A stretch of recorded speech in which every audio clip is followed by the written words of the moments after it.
देखिए, जीवन में आपको कोई सत्कर्म करने का अवसर प्राप्त हो रहा है तो आप इसलिए प्रसन्न न होइए कि आप कर रहे हैं। आप इसलिए प्रसन्न होइए कि भगवान ने इस कार्य के लिए आपका चयन किया है। आप सौभाग्यशाली हैं। राकेश बाबू से अधिक संपत्ति वाले इस क्षेत्र में ही होंगे। इनसे 10 गुना, 20 गुना, 100 गुना अरबपति, खरबपति लोग होंगे। हो सकता है उनमें से कुछ लोग ये सुन भी रहे होंगे, लेकिन उन सब के रहते यदि आपको ये सौभाग्य प्राप्त हो रहा है तो आप पर भगवान की अहेतुकी करुणा और कृपा बरस रही है, जिसलिए अवसर प्राप्त हो रहा है। सबको नहीं मिलता है वो। आपके सौभाग्य से इस क्षेत्र के लोगों का सौभाग्य वर्धन हुआ। कथा गंगा श्रवण करने को मिला और आपके सौभाग्य से राजन का भी सौभाग्य वर्धन हुआ कि मां सरजू जी के तट पर कथा गाने का अवसर प्राप्त हुआ। आज तृतीय सत्र में दैनिक यजमान के रूप में हमारे भैया राकेश सिंह जी पूरे परिवार के साथ, छोटे भैया श्रीमान कमलेश सिंह जी पूरे परिवार के साथ, डॉक्टर AN चौबे जी शिशु रोग विशेषज्ञ हैं, श्रीमान राजेश तिवारी जी, श्रीमान सोमनाथ सिंह जी, श्रीमान रत्नेश सिंह जी एवं श्रीमान हरिहर शाही जी, सबने भाव के साथ भगवान का पूजन वंदन किया। आसपास सुदूर से उपस्थित आप समस्त कथा के रसिक श्रोता बंधु माताएं बहनें, YouTube एवं फेसबुक के माध्यम से पूरे विश्व में जहां जहां भी लोग सुन रहे हैं, देख रहे हैं, आप सभी लोगों को मेरा सादर जय सिया राम। जय सिया। जोर से कहिए जय सिया राम। अभी जिस छंद को हमने आपने गाया, आपने गाया कि नहीं गाया है तो मुझे नहीं मालूम, लेकिन हम लोगों ने गाया और आप लोगों ने श्रवण किया। ये छंद है जब श्री याज्ञवल्क ऋषि भरद्वाज जी को शिव जी की विवाह की कथा पूरी सुनाव है, तो शिव विवाह के बाद ये छंद गोस्वामी जी ने लिखा है। कार्तिकेय भगवान का कल जन्म हुआ, आपने श्रवण किया। कल ही की कथा में न हो। हाँ।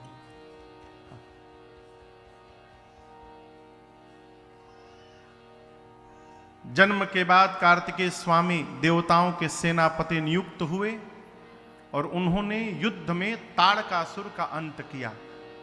कार्तिकेय स्वामी के बारे में इतना ही गोस्वामी जी ने लिखा बस। देखिए, गोस्वामी जी की बड़ी अद्भुत मैं बात बताऊं। पूज्यपाद गोस्वामी श्री तुलसीदास जी महाराज विषयांतर नहीं होते हैं। जिसको पकड़ के चले हैं उसी लीक पर चल रहे हैं, इसलिए थोड़ी चर्चा करके आगे कहते हैं, जग जान, जगत जानता है, सनमुख जनाम कराम प्रताप पुरुषारथ महा। शनमुख यानी खड़मुख, तालवीय वो पेटफरवा स बोलते हैं हम लोग, खटकोर स, उसको ख भी पढ़ते हैं, उसको श भी पढ़ते हैं। है खड़मुख।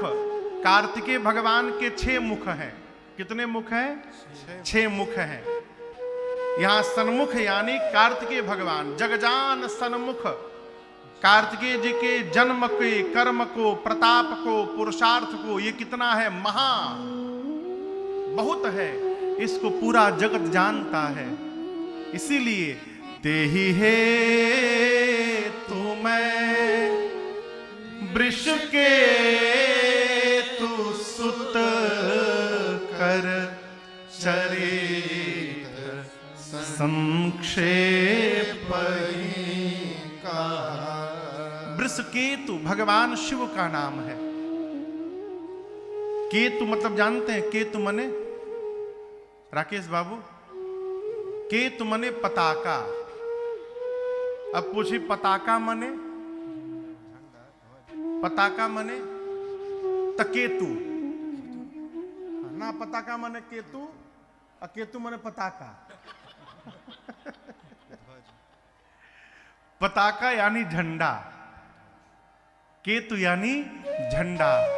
जितने देवता हैं सबके अपने अपने झंडा है, पताका है, और उस पताके पर विशेष चिन्ह है।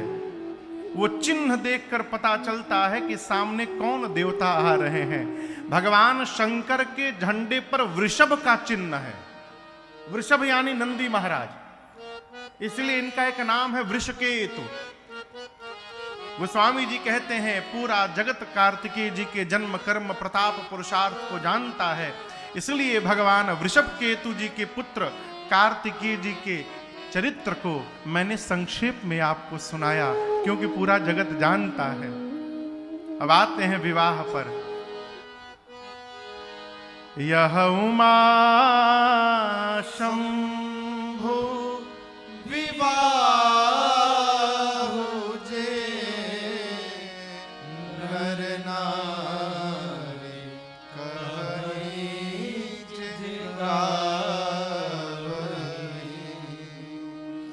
पूज्यपाद गोस्वामी तुलसीदास जी कहते हैं उमा और भगवान शंकर के विवाह की कथा को जो नर नारी कहेंगे अथवा गाएंगे, क्या होगा महाराज? सबसे पहला काम जो होगा, कल्याण काज विवाह मंगल सर्वदा सुख पावई। पूज्यपाद गोस्वामी तुलसीदास जी कहते हैं उस जीव का सर्वकाल कल्याण होगा, उस जीव का सर्वकाल मंगल होगा, और उस जीव को सर्वकाल वो धरती पर जहां भी रहेंगे उसको सर्वदा सुख ही सुख प्राप्त होगा। ये भगवान शंकर और मां भवानी के विवाह की कथा गाने का और कहने का फल है। इसलिए मेरी आपसे प्रार्थना है, घर में कोई भी मांगलिक कार्य प्रारंभ हो, बेटा बेटी का विवाह हो, गृह प्रवेश हो, कुछ भी हो, तो कोई भी मांगलिक कार्यक्रम करने से पहले घर में प्रयास करिए अखंड श्री रामचरितमानस जी का एक बार पाठ अवश्य हो जाए। क्यों? जब अखंड श्री रामचरितमानस जी का पाठ होगा तो प्रारंभ में ही शंकर जी और पार्वती जी का विवाह होगा। और देखिए, और एक बात बोले, बुरा नहीं मानेंगे ना। आजकल लोग भाड़े पर गाने के लिए लोग को बुलाते हैं, पाठ करने के लिए। साटा लिखा था, अच्छी बात, लेकिन बुलाते समय इतना ध्यान रखिए कि आप किसको बुला रहे हैं। बुरा ना मानिएगा, लोग मुंह में खैनी दबा के मानस पाठ पढ़ रहे हैं, पुड़िया खा रहे हैं, पाठ पढ़ रहे हैं। रात के घर वाले सुई गए, के देखता एक संगे 50 गो पन्ना पलट गई, सीताराम।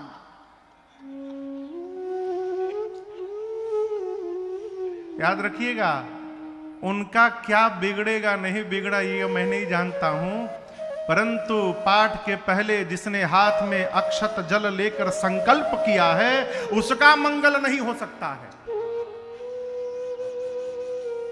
इसको ध्यान रखिएगा। पढ़ने वाले कितनी शुद्धता से पढ़ रहे हैं, कितने भाव से पढ़ रहे हैं, इसका ध्यान रखिएगा।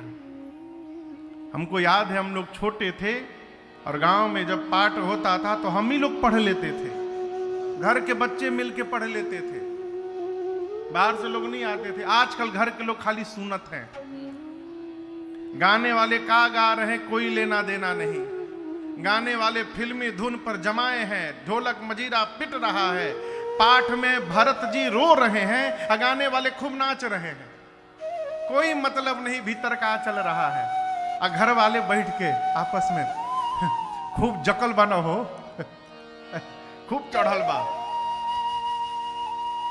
इस पाठ से कुछ नहीं होगा। आप बुलाइए, लोगों को बुलाइए। हम तो कह रहे हैं आश्रमों पर जाइए, महात्मा लोग हैं, महात्माओं के चरणों में निवेदन करिए, प्रभु चलिए कृपा करके 2-3 दिन हमारे घर उत्सव में भी रहिएगा, उनसे पाठ करवाइए, उनकी सेवा करिए। वो पढ़ेंगे, शुद्ध पढ़ेंगे, और संत की सेवा होगी आपके द्वारा, तो आपके जीवन का मंगल होगा और कल्याण होगा। ये विधान क्यों बना पाठ का? यही कारण है, कल्याण का